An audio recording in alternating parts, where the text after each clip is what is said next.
जड़ कभी सत नहीं हो सकता। सत अगर है तो वो चित होगा ही होगा, वो जड़ नहीं होगा, वो कभी नहीं होगा जड़। और अगर चित है तो फिर वो अनंत ही होगा। हाँ, वो अनंत ही होगा, वो निराकार ही होगा, निर्गुण होगा, निर्विशेष होगा वो। और वही मेरा स्वरूप है, वही मैं हूं। तो जब तक मेरा आइडेंटिफिकेशन, मेरा मैंपना जब तक इन शरीरों में है, लगा हुआ, अवस्थाओं में लगा हुआ है, जगत में लगा हुआ है, तब तक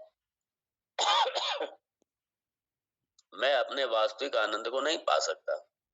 मैं दुखी रहूंगा। मेरा जो सुख है वो आने जाने वाला रहेगा, मेरा रोना धोना लगा रहेगा। और जब तक वो सब रहेगा तो ये मेरा अहंकार भी रहेगा, मेरा ममकार भी रहेगा, दोनों रहेंगे। क्योंकि देखिए, वो मैं पहले कह चुका, अहंकार ममकार आएगा तो राग द्वेष आएंगे। हाँ, वो राग द्वेष आते ही फिर क्या होगा, ये अपना सर्किल बड़ा होता चला जाता है। इसलिए जब हम देह से जुड़ते हैं तो मात्र हम अपनी देह से नहीं जुड़ते हैं, फिर देह से जुड़ने के साथ साथ फिर हम बच्चों से जुड़े, बच्चों से जुड़ने के साथ साथ फिर हम पोतों से जुड़े, फिर हम बच्चों के संबंधी जहां जगह वहां तक जुड़े, पोतों के जहां तक संबंध है वहां तक जुड़े, मित्रों के संबंध है वहां तक जुड़े, मित्रों से जुड़े। फिर वही हमारा अपना मकड़ जाल जो है ये बनता जाता है और उसी में हम गुथ करके बैठ जाते हैं। हाँ, उसी में गुथ करके बैठ जाते हैं। और अगर हम उस मकड़ जाल में गुथ करके भी बैठे हुए हैं और हम वेदांत का श्रवण भी कर रहे हैं, तो हमारा ये ज्ञान हमारा फलित नहीं होगा। ज्ञान हमारा फलित नहीं होगा। क्यों? हमारी आसक्ति सब जगह बनी हुई है और हम वेदांत श्रवण भी कर रहे हैं, दोनों काम कर रहे हैं, इसलिए अनासक्त होना जरूरी है। और जब ये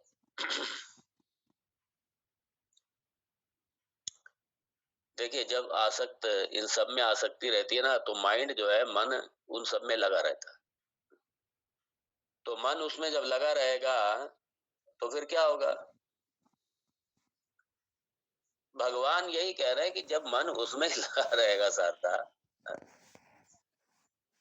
और हम ब्रह्म को भी पालें, इधर जगत भी हमारा बना रहे, ब्रह्म भी हम पालें, तो नहीं चलेगा। इसलिए भगवान बड़ा स्पष्ट यहाँ पे विवेक कर रहे हैं कि आपको ये सारा, और विवेक करने का उद्देश्य क्या है, हेतु क्या है विवेक करने का? विवेक करने का हेतु यही है कि हमारा ये छूटे, और छूटने से पहले हम समझे कि ये मैं नहीं हूं, ना ये मैं है ना मेरा है, ये दोनों नहीं है। और जब ये मेरा दोनों हटेगा, तभी तो अहंकार और ममकार जाएगा, तभी अहंकार ममकार जाएगा। और जब तक अहंकार ममकार नहीं जाएगा तब तक ये सब लगा रहेगा।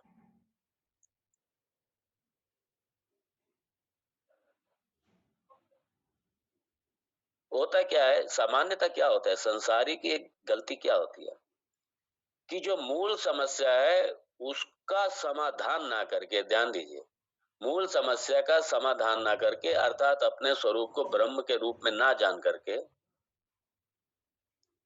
इसका समाधान ना करके, इस तरफ ना बढ़ करके हम लोग क्या करते हैं, सामान्यतः हम लोग संसार के द्वारा अपनी समस्या का, अपने दुख की, अपने शोक की समस्या का, अपनी अपूर्णता की समस्या का समाधान करने का हम प्रयास करते रहते हैं, और उससे कभी ये प्रयास हमारा सफल होगा नहीं। तो हमारे क्या होता है इसलिए कई बार देखो, आप संतों के पास भी लोग जाएंगे, सत्संग में प्रश्न भी उठाएंगे, कई बार लोग, आप लोग की बात नहीं कर रहा, तो प्रश्न क्या होते हैं, सारे संसार के प्रश्न, अपने संबंधियों के संबंध में, पोतों के बारे में, बच्चों के बारे में, अपने, ये सब तन के संबंध, तन से रिलेटेड, तन से संबंधित, उसी को लेकर के प्रश्न करेंगे, और उसी को लेकर प्रश्न करेंगे और उसी में उलझे रहेंगे, उसी को समाधान करते रहेंगे। वही मकड़ जाल में पड़े रहेंगे, मकड़ जाल के बाहर निकलेंगे ही नहीं।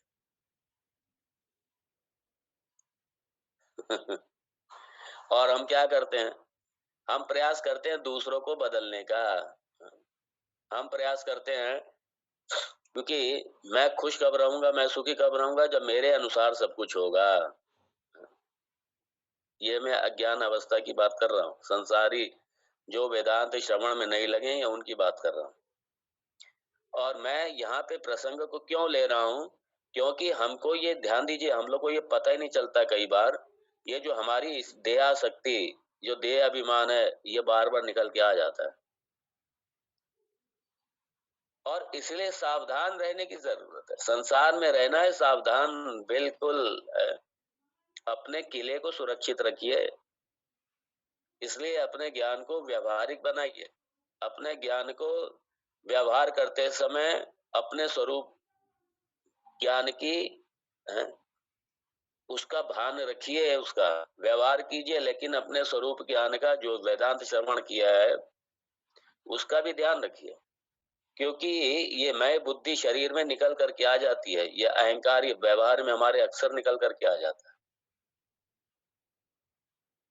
इसलिए वेदांत का जिज्ञासु, वेदांत का मोक्षार्थी, वेदांत का जिज्ञासु, वेदांत का साधक, उसकी बड़ी ही सजगता पूर्वक जीवन होना चाहिए।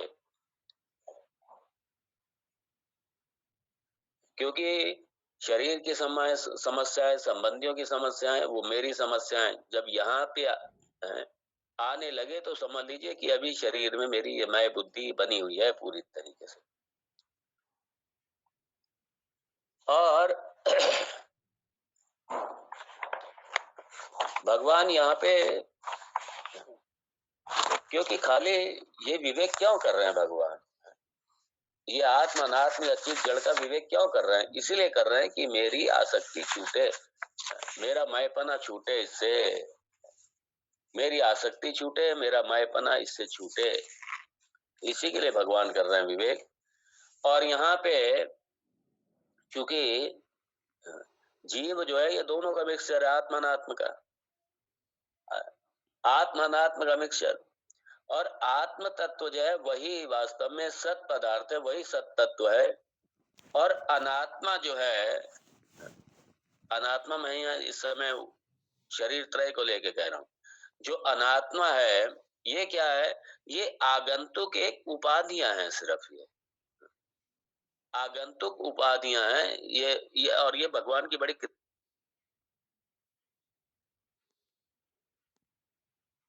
भी व्यवहार करते समय भी कि ये जो आगंतुक उपाधि है, ये सिर्फ ये इसका उपयोग है, इसका उपयोग है संसार से व्यवहार करते समय, इसका इतना ही उपयोग है।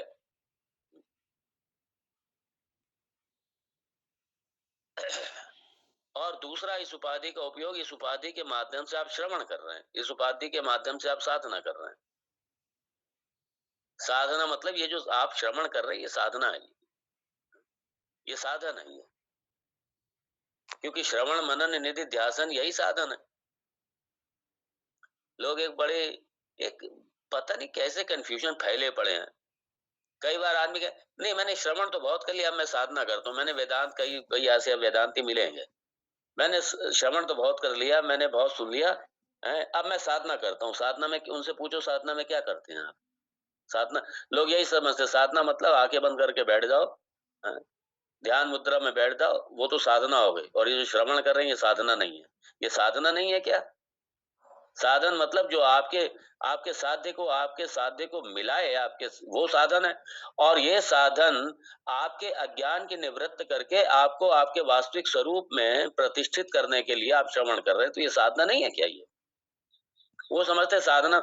मुझे एक दो ऐसे ही मिले मुझे हरिद्वार, तो मैंने ऐसे कहा और आजकल क्या चल रहा है, और वो महात्मा, बड़ा मुझे आश्चर्य तभी हुआ, स्वामी जी आजकल हम साधना कर रहे हैं। तो मैंने कहा अभी तक जो किया आपने वो साधना नहीं थी क्या? जो अभी तक आपने मतलब जो अभी तक आपने वेदांत श्रवण किया वो साधना नहीं थी क्या? वो क्या था? नहीं वो मैंने बहुत कर लिया, ठीक है। हाँ, अगर आप निधिध्यासन के रूप में कहते हैं, तो ठीक है, क्योंकि साधना निधिध्यासन साधना ही है, साधना का पार्ट है। लेकिन अगर और चूँकि हुआ ये था कि वेदांत का ढंग से श्रवण नहीं किया, ढंग से वेदांत का कुछ वो नहीं किया और बाद में पता चला वेदांत में रुचि नहीं इनकी। क्यों? क्योंकि अ, इतना पुरुषार्थ कौन करे ये सारा श्रवण-अवर्ण में, इतना चिंतन-मनन कौन करे ये सब? तो छोड़ दिया बीच में। अब मैं साधना करता हूँ। मैंने कहा बहुत अच्छा। ये इसलिए कन्फ्यूजन मत रखिएगा अगर कोई कहे हाँ, कि मतलब साधना मतलब खाली आंखें बंद करके बैठ जाना और आंखें खोल करके और पूरे अपनी इंद्रियों को एकाग्रचित होकर के ये श्रवण करना जैसे साधना ही नहीं है। लोग यही समझते हैं बहुत से। तो यहाँ ये उपाधि इसका उपाधि क्या इतनी भूमिका इतना रोल है ये कि ये क्या करेगा कि ये हमारे श्रवण मनन निधिध्यासन रूपी जो साधना है उसमें हमारा ये उपयोगी है। इसलिए इस देह की बड़ी कृपा है इस देह की और इसलिए 10 शांति मंत्र में 2-3 जो शांति मंत्र हैं वो इसी के लिए समर्पित हैं। भगवान से यही प्रार्थना की जाती है।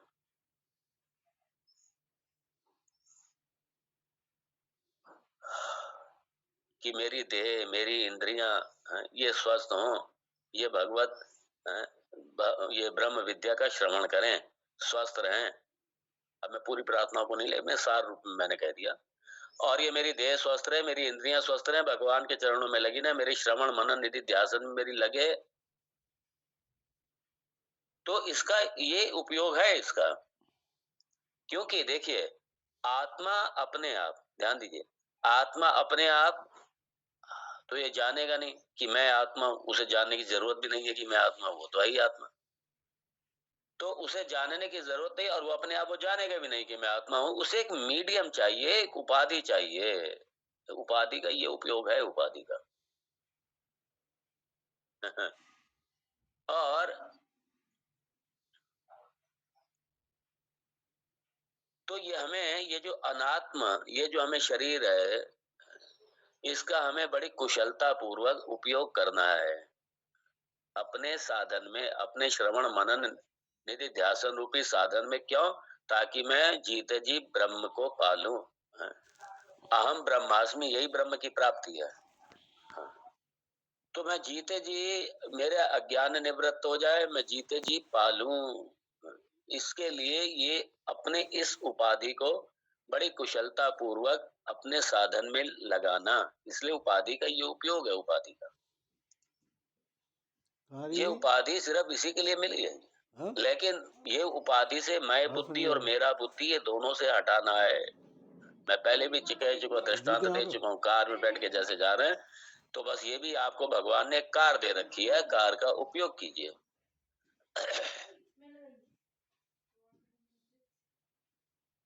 ये अध्यास क्यों होता है? अध्यास मतलब ये एकात्म बुद्धि इस देह में क्यों होती है? इसका कारण यही है कि जब ये जो टेम्परेरी, ये जो आगंतुक, ये जो टेम्परेरी, ये जो हमको मीडिया मिला हुआ है, जो उपाधि मिली हुई है, ये जो अनात्मा है, इसको ही मैं मान लेता हूँ, अपना वास्तविक स्वरूप मान लेता हूँ। यही अध्यास है, ये अध्यास है। तो और ये जो अध्यास है, यही सारी संसार का, सारे प्रॉब्लम का यही जड़ है। इसलिए भगवान डिफाइन कर रहे हैं, पकड़ रहे हैं अध्यास को।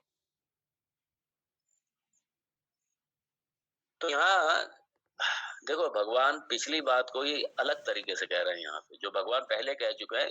क्योंकि लक्ष्मण ने जो भगवान जी से ये कहा था कि अनुशादी मतलब मुझे बहुत अच्छी तरीके से मुझे पढ़ाइएगा, इसलिए भगवान भी ये चाहते हैं कि लक्ष्मण का या शिष्य रूपी जो साधक है, उसका कोई शंका ना रह जाए मन में। इसलिए भगवान अपनी तरफ से एक एक चीज को ले रहे हैं भगवान, और गूढ़ता से ले रहे हैं, अलग अलग तरीके से ले रहे हैं, ताकि अज्ञान की निवृत्ति हो जाए, अध्यास की निवृत्ति हो जाए।